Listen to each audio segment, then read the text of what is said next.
喂，今日同你哋講 Estée Lauder，美國最傳奇嘅化妝品帝國。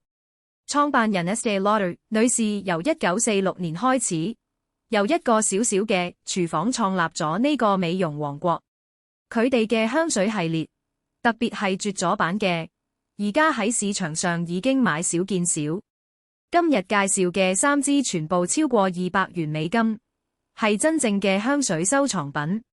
第一支 Estée Lauder Modern Midnight Muse 100毫升，呢支係 Estée Lauder 高級線 Modern 系列嘅深夜女神香水 Parfum 濃度版。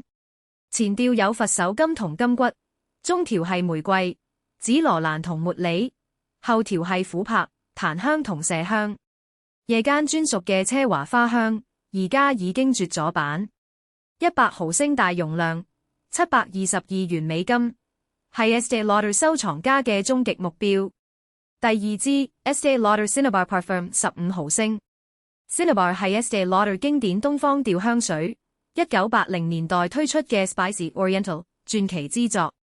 前調係玉桂同丁香，中調係玫瑰同茉莉，基調係琥珀、乳香同檀木。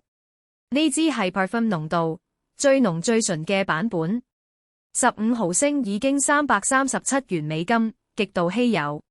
Cinnabar 嘅粉絲見到一定唔可以錯過。第三支 Estée Lauder Modern Muse 100毫升。Modern Muse 係 Estée Lauder 向現代女性致敬嘅作品。舊版 Parfum 濃度而家已經停產。